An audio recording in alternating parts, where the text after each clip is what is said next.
Dragon Age The Veilguard has been surrounded by controversy for the past few months. Was this controversy all worth it? Was the game actually good compared to the other Dragon Age games? And where does it stack up in this year in video games? We're going to talk about that. Let's go.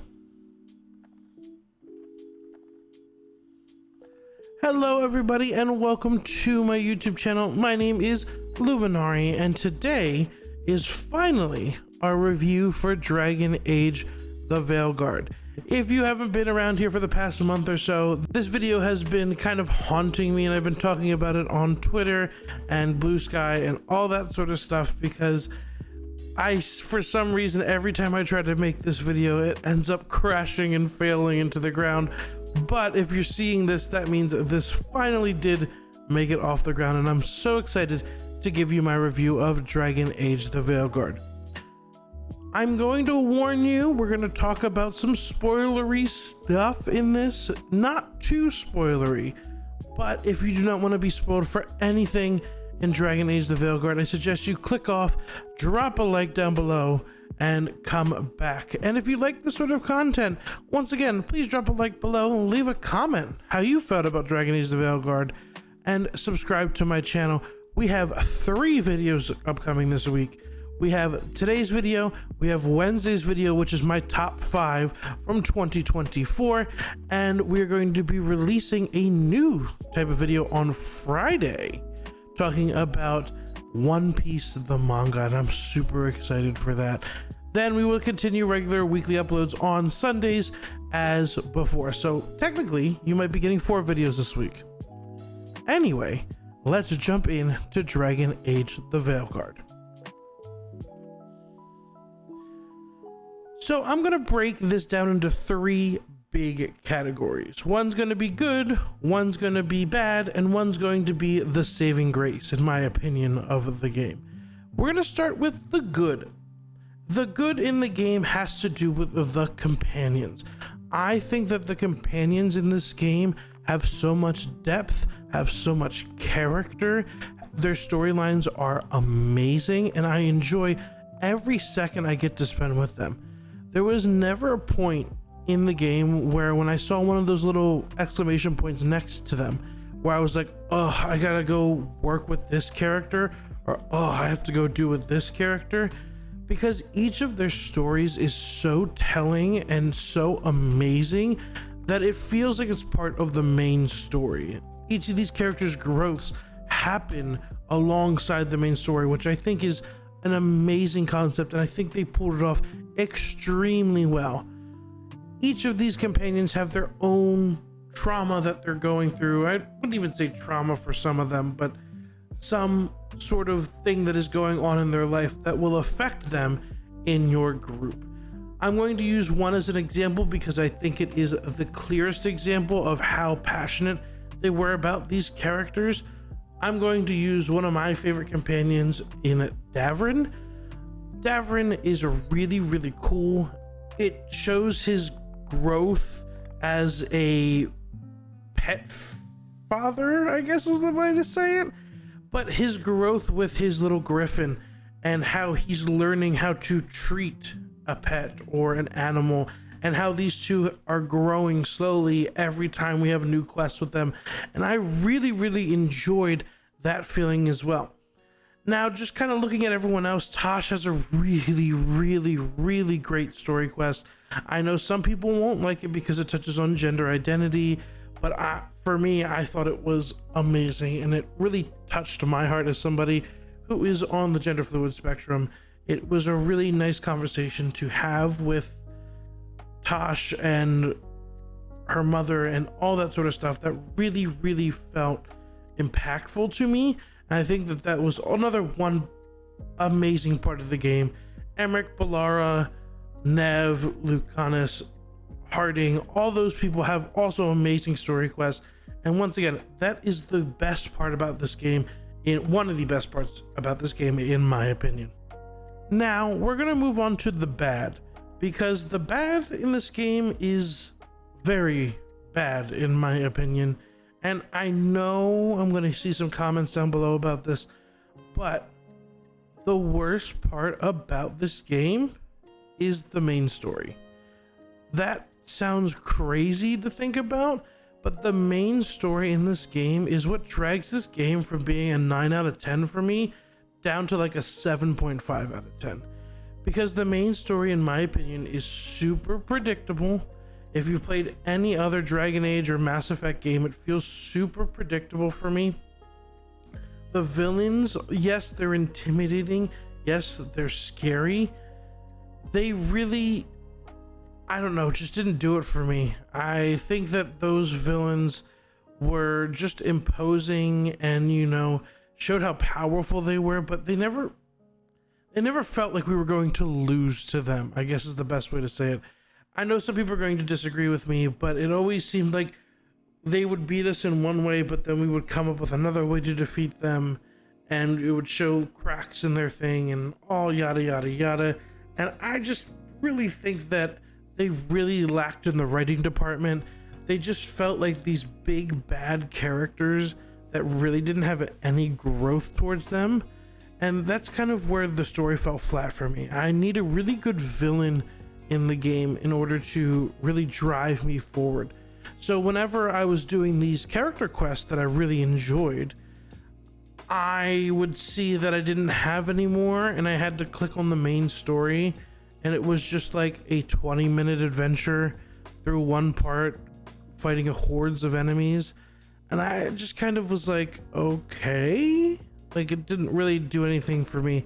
So one of the interesting things there is I just once again felt like that weighed the story down. And as you can see, I'm not talking about the combat, because the combat is serviceable in this game and it works very well in this game, but the story is the real big thing that is dragging down this game as a whole, in my opinion.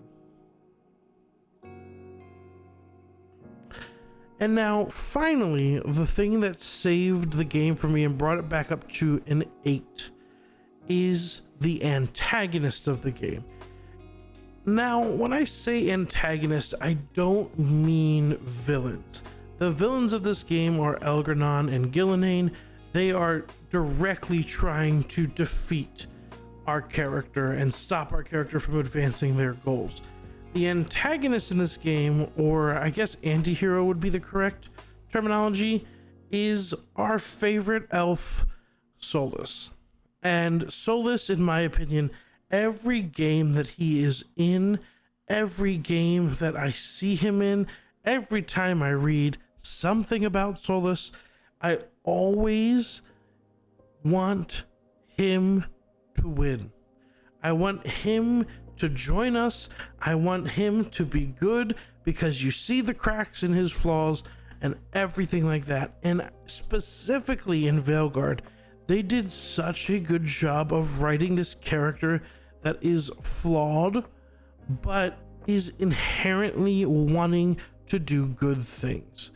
And Solas, in my opinion, is what saves this game from being a 7 out of 10 game for me, because he himself really elevates the story from this weird god story about them controlling the blight to having someone who you feel like is on your side, to him being soulless and stabbing you in the back because it was the right thing, or felt like that was the right thing that he had to do in order to succeed.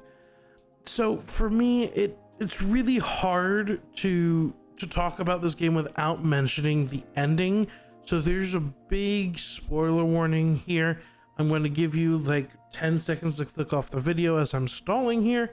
This is a huge spoiler warning for parts of the game, so please click off in 5, 4, 3, 2, 1. Here I go. At the end of the game, once you defeat Gillenane and Elgar'nan, you have a chance, depending on when you do the side quests in the game, if you're able to defeat Mythal or convince Mythal to give you her essence, to save Solas from himself. And Mythal kind of breaks the pact that her and Solas had And it's a really touching moment for me, or was a touching moment for me. And seeing Solus kind of realize like he doesn't have to do this anymore.